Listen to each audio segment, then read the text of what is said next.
నారాయణం నమస్కృత్య నరం చైవ నరోత్తమం దేవీం సరస్వతీం వ్యాసం తతో జయముదీరయేత్. వాగర్ధామివ సంపృక్తౌ వాగర్ధ ప్రతిపత్తయే జగతః పితరౌ వందే పార్వతీ పరమేశ్వరౌ. ప్రహ్లాదుని యొక్క గొప్పతనం ఏమిటంటే, ఎంత దుర్మార్గుడైన వాడు పక్కన ఉండనివ్వండి, ఆయన స్వభావము దాని చేత ప్రభావితము కాదు. వాడు దుర్మార్గుడు కదా అన్న భావన ఆయనలోకి ప్రవేశించి ద్వేషించడము ప్రహ్లాదుడికి రాదు. మహాపురుషులు చంద్రశేఖరేంద్ర సరస్వతి మహాస్వామి వారు ఒక మాట చెప్తుండేవారు, ఆ ప్రహ్లాదుని యొక్క సర్వత్ర మిత్రభావన నాకు ఆదర్శము అని చెప్తుండేవారు. శత్రుమిత్ర భావన నాకు లేదు. ప్రహ్లాదుడు తనని పొడవడానికి వచ్చిన వాళ్లతో కూడా మిత్రభావన పాటించాడు తప్ప శత్రుభావన పాటించడము ప్రహ్లాదునకు లేదు. సర్వత్ర మిత్రభావనను పాటించిన ప్రహ్లాదుడు ఆ భావన యందు నాకు ఆదర్శము అని చెప్పుకున్నారు. అంతటి గొప్పవాడు ప్రహ్లాదుడు. ఆయన గంజాయి వనంలో తులసి మొక్క, హిరణ్యకశిపుడి కడుపున పుట్టినటువంటి అంత గొప్ప మిత్రభావన కలిగినటువంటి వాడు. అందుకే ఎప్పుడూ లోపల శ్రీ మహావిష్ణువుకి సంబంధించిన విషయములు, ఆ భక్తి, ఆ జ్ఞానము, జీవితము యొక్క బుద్భుతప్రాయమైనటువంటి ఆ చించలత్వము స్ఫురణలో ఉంటూ ఉండేది. వీడు చెడ్డవాడు అని అసలు ఆయన భావన పొందేవాడు కాదు. ఎవ్వరినీ చెడ్డవాడని చూడడం తెలియనివాడు ప్రహ్లాదుడు. అందుకే ఆయన ఎవ్వరినీ ద్వేషించలేదు. ఆయన మాత్రం తాము చెప్పినట్టుగా చదువుకోవాలి, ఆయనకి స్వార్థం అలవాటు కావాలని గురువులు ప్రయత్నం చేస్తున్నారు. అలా అలవాటు కావాలని తండ్రి హిరణ్యకశిపుడు ప్రయత్నిస్తున్నాడు. అలవాటు కాకుండా మిగిలిపోయిన వాడు ప్రహ్లాదుడు. ఎంత గొప్ప విషయం అండి అది. చుట్టూ ఉన్నవాళ్ళు రాక్షస బాలురు, తండ్రి అటువంటి తండ్రి, చెప్పే పాఠాలు గురువులు చెప్తున్నవి అటువంటి పాఠాలు. తాను భోగాలు అనుభవించాలనుకుంటే తండ్రి అన్ని భోగాలు సిద్ధం చేశాడు. ధర్మాన్ని విడిచిపెట్టి భోగాలు అనుభవిస్తే తండ్రి సంతోషిస్తాడు. నిజానికి ధర్మాన్ని విడిచిపెట్టేయడానికి ఎన్ని అవకాశాలు ఉండాలో అన్నీ తనకి పుట్టినప్పటి నుంచి ఉన్నప్పటికీ ధర్మమునందు అనురక్తి తప్ప సర్వత్ర మిత్రభావన చేయడం తప్ప వీళ్ళు పనికి మాలిన వాళ్ళు, వీళ్ళకి ఇలాగే ఎప్పుడు ధర్మ వ్యతిరేక బుద్ధి అన్న ఆలోచన ఒక్క క్షణమాత్రము కూడా తన మనసులో కలగనటువంటి ఉదారమైన స్వభావం ఉన్నవాడు ప్రహ్లాదుడు. అందుకన్నారు మహానుభావుడు పోతన గారు, ఆ ప్రహ్లాదుని యొక్క గుణములు ఉన్నాయే అవి సామాన్యమైన గుణములు కాదు, అవి గణుతింప నశక్యములు. ఫణిపతికి బృహస్పతికి భాషాపతికి అనడానికి కారణం అదే. కాబట్టి అటువంటి ప్రహ్లాదుడు చండామర్కులు ఏవి బోధ చేస్తున్నారో ఆ శాస్త్రములన్నీ నేర్చుకుంటున్నాడు. జాగ్రత్తగా రాక్షసుల యొక్క పిల్లలకి ఏవి నేర్పుతున్నారో అవే నేర్పారు, అదే కామశాస్త్రం నేర్పారు, రాక్షస ధర్మం నేర్పారు.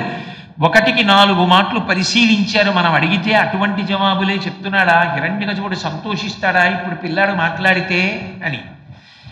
ఏవి మాట్లాడితే తండ్రి సంతోషిస్తాడో అటువంటి మాటలే మాట్లాడడానికి కావలసినటువంటి విద్యనంతటినీ కూడా ప్రహ్లాదుడు నేర్చుకున్నాడని గురువులు రూఢం చేసుకున్నారు.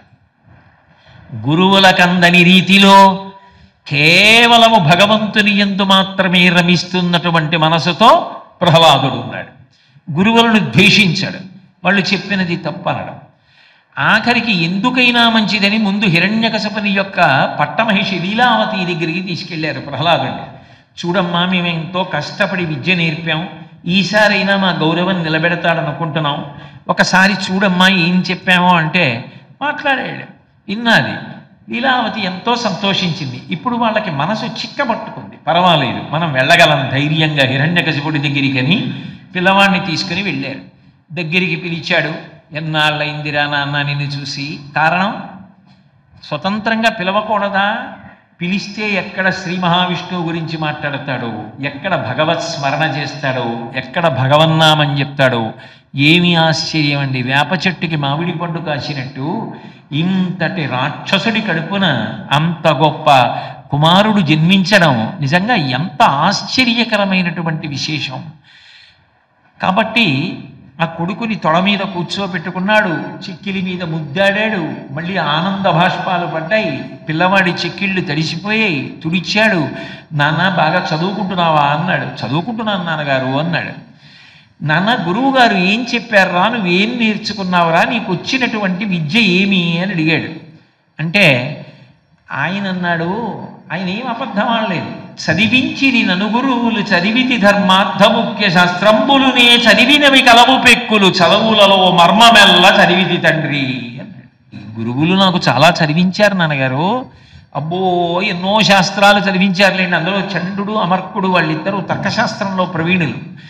నాకు ధర్మశాస్త్రం చెప్పారు, అర్థశాస్త్రం చెప్పారు, కామశాస్త్రం చెప్పారు, ఇవన్నీ చదువుకున్నాను. కానీ నాన్నగారు అసలు చదువుల మర్మమేదో అది చదువుకున్నాను. అంటే చదువు అంటే తెలిసి కొనుట. చదువు అన్న మాటకు అర్థం ఏమిటంటే తెలియనిది తెలియుట. అందుకే వినయం ఎవరికి ఉండాలి అంటే చదువుకున్న వాడికి ఉండాలి. ఎందుకని, నాకు ఇది వచ్చు అంటే నాకు రానివి ఎన్నున్నాయి. ఓ గ్రంథాలయంలోకి తీసుకెళ్ళి నిలబెట్టారనుకోండి, ఇందులో ఎన్ని పుస్తకాలు చదివావు, నువ్వు చదివిన పుస్తకాలు 2, 3 ఉంటే అందులో ఎన్ని శ్లోకాలు నీకు ధారణలో ఉన్నాయి, ఎన్ని సర్గల గురించి నువ్వు మాట్లాడగలవు, ఆ పుస్తకంలో ఉన్న ఎన్ని విషయాలు పుస్తకాధారం లేకుండా నువ్వు చెప్తావు, ఎన్ని నీకు జీర్ణమయ్యాయి అని అడిగితే ఎంత తెలుసు.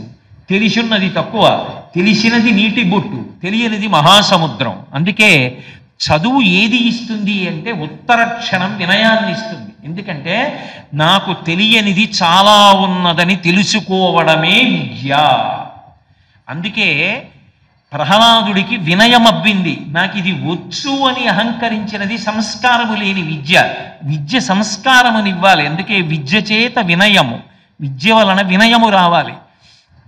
వినయము దేని వలన వస్తుంది? నాకు తెలియనివి చాలా ఉన్నాయని తెలియడం వల్ల వస్తుంది. కాబట్టి ఆ ప్రహ్లాదుడు పరమ వినయంతో మాట్లాడన్నాడు, చదువులలోని మర్మమెల్ల చదివిది తండ్రి. అన్ని చదువుకుంటే అసలు ఏది తెలుసుకోవాలో, ఏది తెలుసుకున్న తర్వాత ఇంకొకటి తెలుసుకోవలసిన అవసరం లేదో అది నాకు అర్థమైంది నాన్నగారు. అమ్మో ఏదో మాటలో కొద్దిగా తేడా ఉందిరా వీడి దగ్గర అనుకుని ఊరుకుని చూశాడు. చెప్పు అయితే ఇంకా ఏం నేర్చుకున్నావు అన్నట్టుగా చూశాడు. చూస్తే ఆయన అన్నాడు, నాన్నగారు అసలు ఈ లోకంలో శ్రవణం, కీర్తనం, విష్ణోహ స్మరణం, పాదసేవనం, అర్చనం, వందనం, దాస్యం, సఖ్యం, ఆత్మనివేదనం, నవవిధ భక్తి స్వరూపముల కన్నా గొప్పది లేదు నాన్నగారు. భగవంతుని గురించి వినడం, వినడం అనేటటువంటిది భగవంతుడిచ్చినటువంటి గొప్ప వరం. ఒక గ్రంథాలయంలో ఉన్న పుస్తకాలన్నీ చదవడం వల్ల ఎంత జ్ఞానం వస్తుందో, ఒక విద్వాంసుడు, ఒక భగవద్భక్తి తత్పరుడైన వ్యక్తితో కలిసి తిరగడం వల్ల, ఆయన మాటలు వినడం వల్ల అంత జ్ఞానం వస్తుంది. అందుకే మా చెవులు భద్రముగా ఉండుగాక, భద్రం కర్ణీభి శృణుయామ దేవాః అంటారు. ఆ చెవులు భద్రంగా ఉండాలంటే మంచి మాటలు చెవిలో పడుతూ ఉండాలి. మంచి మాటలు చెవిలో పడితే మంచి ఆలోచనలు వస్తాయి. మంచి ఆలోచనలు మంచి నిర్ణయాలు చేయిస్తాయి. మంచి నిర్ణయాలు మంచి కార్యాలు చేయిస్తాయి. మంచి కార్యాలు పుణ్యములకు కారణమవుతాయి. పుణ్యము చిత్తశుద్ధికి కారణమవుతుంది. చిత్తశుద్ధి పాత్రతకి కారణమవుతుంది. పాత్రత జ్ఞానమునకు ఆలంబనమవుతుంది. జ్ఞానము పునరావృత్తి రహిత శాశ్వత శివ సాయుధ్య స్థితిగా ఫలిస్తుంది. అందుకే అసలు మంచి మాటలు వినడం అనేటటువంటిది అంత గొప్ప విషయం. నాన్నగారు తనుహృద్భాషల సఖ్యమున్, శ్రవణమున్, దాసత్వమున్, వందనార్చనముల్, సేవయు, ఆత్మలో నిరుకయున్, సంకీర్తనల్, చింతనం 9 భక్తిభావముల, సర్వాత్మున్ హరిన్నమ్మి, సజ్జనుడయ్యుండుట సత్యమంతు తలతున్ నిక్కంబు. లోకేశ్వర, ఓ మహారాజా, అసలు ఈ లోకంలో భగవంతుని గురించి వినడం, కీర్తనం, పరవశించి భగవంతుడి గురించి మాట్లాడడం. మీరు పాట పాడండి, మాట్లాడండి, ఏది చెయ్యండి, అది ఎలా ఉండాలి అంటే నేర్చుకు మాట్లాడినది కాకూడదు. మాట ఎలా ఉన్నా అది భగవంతుని యొక్క గుణములను లోపల అనుభవించిన కారణం చేత కలిగినటువంటి ప్రేమ లోపల పట్టక వాగ్రూపముగా పైకి ప్రవహించడం.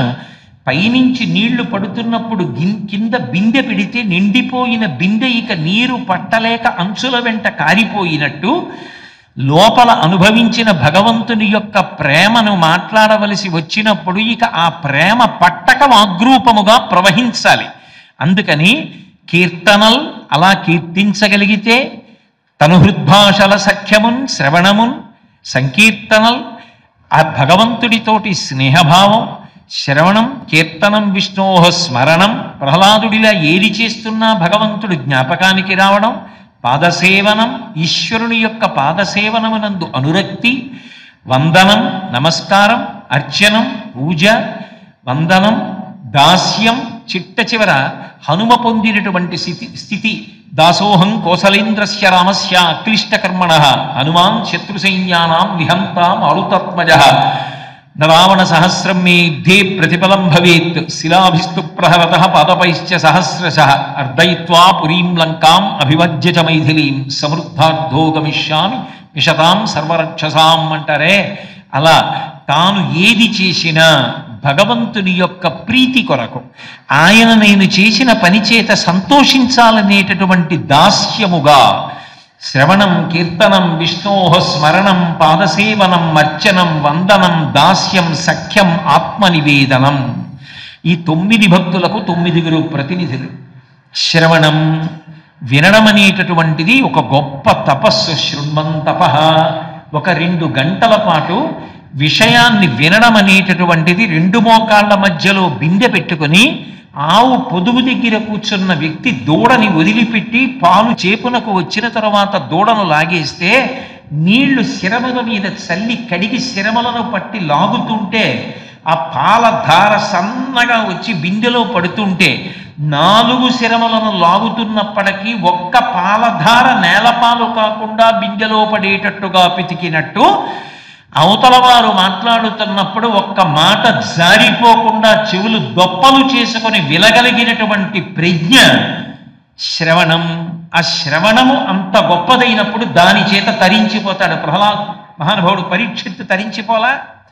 కాబట్టి అటువంటి శ్రవణమునకు పరీక్షిత్, కీర్తనం శ్రీశుకుడు, స్మరణం ప్రహ్లాదుడు, పాదసేవనం నా తల్లి లక్ష్మీదేవి, అర్చనం పృథుమహారాజు, వందనం అక్రూరుడు, సఖ్యం అర్జునుడు, ఆత్మనివేదనం బలిచక్రవర్తి. ఒక్కొక్క భక్తికి ఒక్కొక్కరు ప్రతినిధులు, 9 భక్తులు అంటారు. నాన్నగారు ఈ విధమైనటువంటి భక్తిని పొంది వాడు సజ్జనుడై మంచివాడై అరణ్యంలో ఉన్నా పర్వాలేదు, కానీ ఇటువంటి జీవనం నిరంతరం ఇతరులను ద్వేషిస్తూ బ్రతకడం మంచిది కాదు నాన్నగారు అంటూ, నిజంగా పోతన గారికి ఏమి పద్యరచన పలికిడిది భాగవతమట పలికించు విభుండు రామభద్రుండట.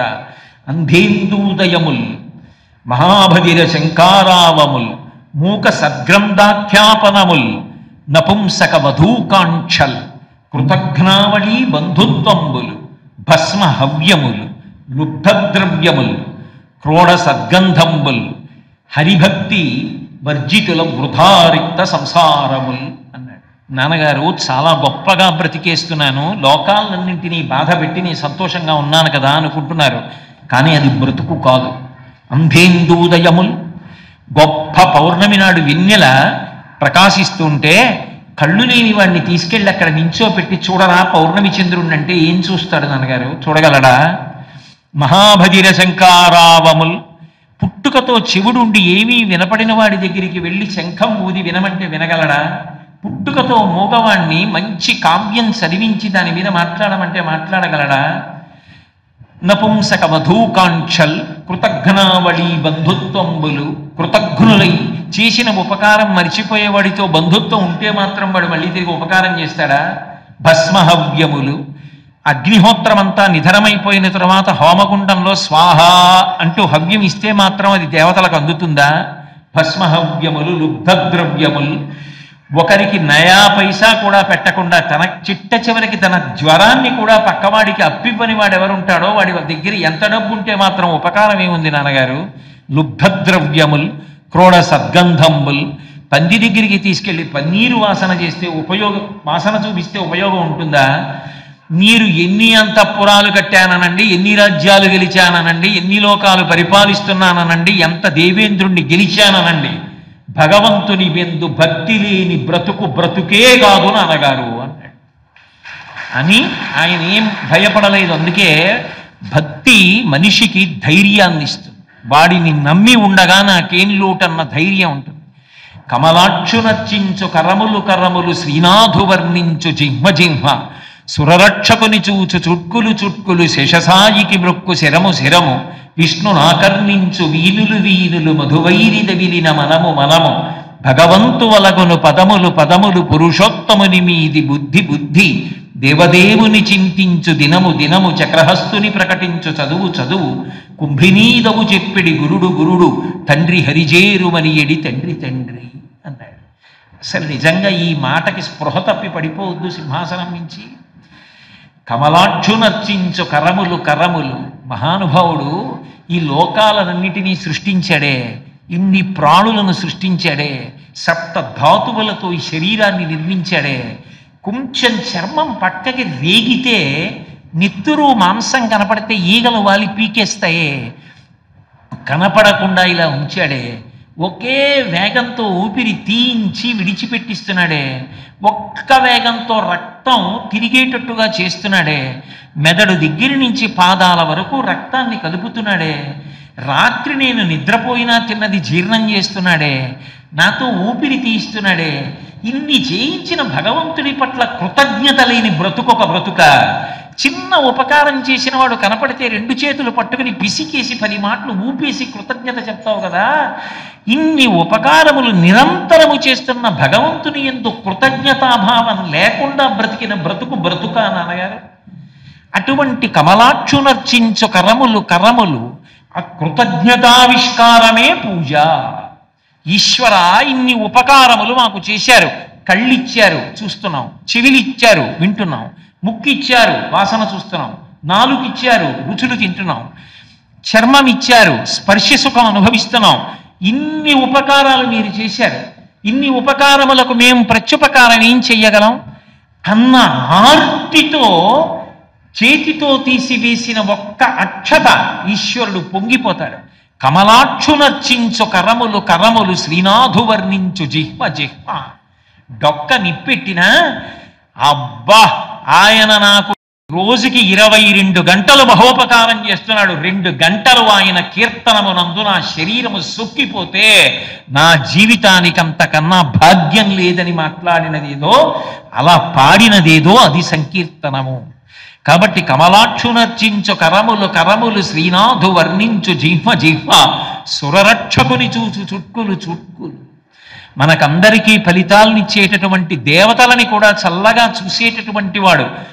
ఆర్తితో పిలిచినంత మాత్రం చేత ఏదో అప్పుచ్చుకున్నవాడు అప్పిచ్చినవాడు గట్టిగా కబురు చేస్తే భయపడి పరిగెత్తుకొచ్చినట్టుగా, ఏదో రుణగ్రస్తుడు వచ్చినట్టు పరిగెత్తుకొచ్చి కాపాడేటటువంటి లక్షణం ఉన్నవాడు. కుచేలుడి భార్య అంటుందే, కలలోనంతన్మున్నెరుంగని మహాకష్టాత్ముడైనట్టు దుర్బలుడాపత్ సమయంబునన్ నిజపతాబ్జాతంబువుల్లంబునం తలపన్ అంతని వచ్చి ఆర్తిహరుడై తన్నైన ఇచ్చన్ సునిశ్చల భక్తి భావములను భజించు వారికిడడే సంపద్విశేషోన్నతులు.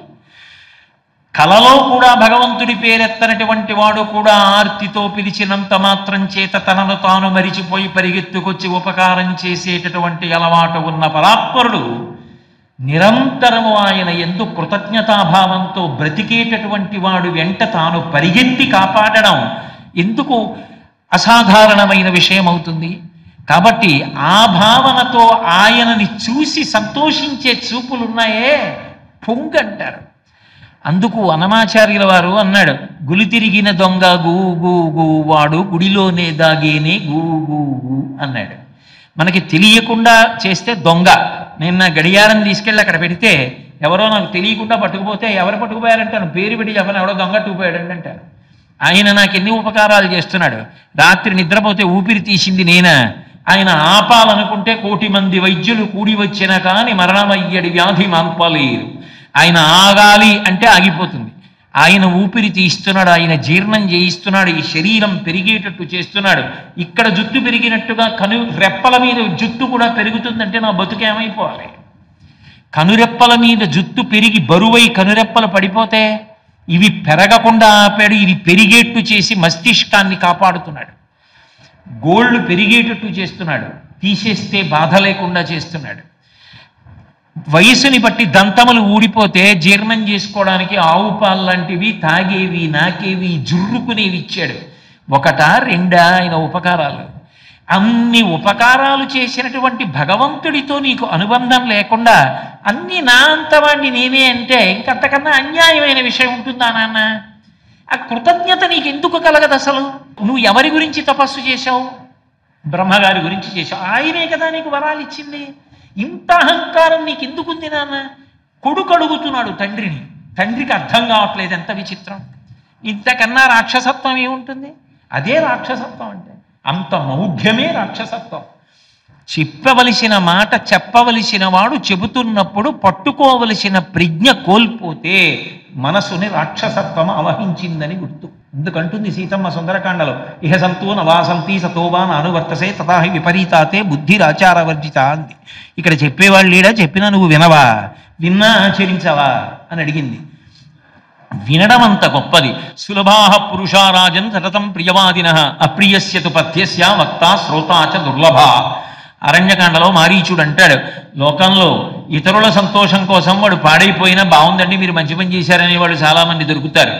అవతల వాడు పాడైపోకూడదని కఠినంగానైనా మంచి మాట చెప్పేవాడు దొరకడు, దొరికినా వినేవాడు ఉండడు. ఒకవేళ అలా చెప్పేవాడు అలా వినేవాడు దొరికితే అంతకన్నా క్షేత్రం, అంతకన్నా తీర్థం లోకంలో ఉండదు.